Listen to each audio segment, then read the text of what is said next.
hayaanka cilmiga aadanaha ayaa kolba soo marayay heer qarniyo iyo kumanaan sano kale ayaa geedigaas cilmi u ahaa mid maalinba soo xalinayay caqabadaha nololeed ee dadku ku nool yihiin xilli kasta. qarnigan 12aad aqoonta aadanaha gaar ahaan cilmiga saynisku waxa uu kulaalayaa hawada sare. cilmiga saadaasha hawada waa mid ka mid ah guulaha sifayn kara halka maanta uu gaarsiisan yahay cilmiga iyo ilhaaminta Ilaahay uu u fududeeyay aadanaha. haddaba maanta waxaan ka hadlaynaa qayb ka mid ah cilmiga meteorologiga ee saadaasha hawada oo ah aqoonta faalaysa isbeddelka cimilada, roobka, dabaysha, kulaylka, qabowga, abaaraha iyo wixii la mid ah. cilmigaasi waxa uu sahlay in daruur la unko sidaasina uu ku doo roob macmala.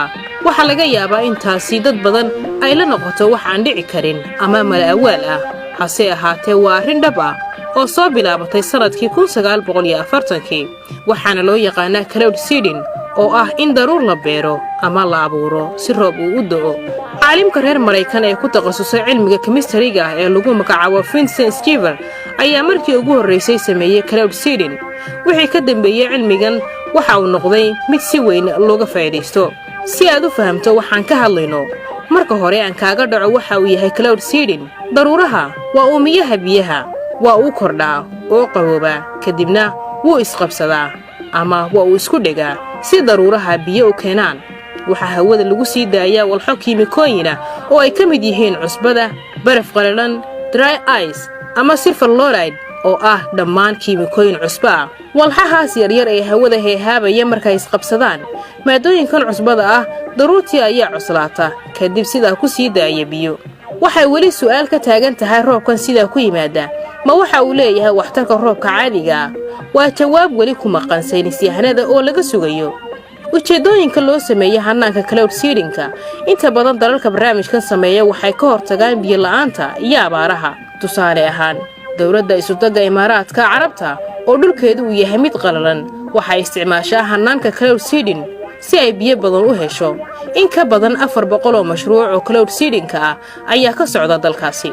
dawladda Shiinaha waxay adeegsatay hannaanka cloud seeding sanadkii 2008 oo Beijing ay martigelisay ciyaaraha Olombikada si roob macmal ah uu soo da'o. waxay hawada sare u ganeen ku dhawaad 2,000 oo gantaal oo xambaarsan kiimikooyinka lagu sameeyo roobka macmalka ah. hannaanka cloud seeding-ka kaliya looma adeegsado in roob lagu manaafacadsado lagu keeno oo kaliya, sidoo kale dhanka dagaalka ayaa loo adeegsadaa. Mareykanka markii uu socday dagaalkii Vietnam wuxuu u sameeyay roob macmal ah si daadadka ay ugu fatahaan qaybaha ay ku sugan yihiin ciidamada Vietnam ee uu dagaalka kula jiray. sanadkii 1977 shir ay isugu yimaadeen dalal badan ayaa lagu mamnuucay in cloud seeding-ka ama roobka macmalka ah loo adeegsado dagaalada. haddaba garanay in daruur la beero si uu u soo da'o roob ma laga yaabaa in daruurta qudheeda la xado ama la leexsado.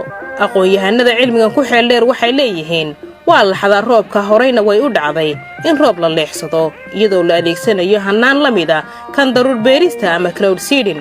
sanadkii 2018 dawladda Iiraan waxay Israa'iil ku eedeysay inay kor istaagtay roobkii iyada u di'i lahaa. sidoo kale Hindiya iyo Shiinaha ayaa murankaas la mid ah ka dhex abuurmay.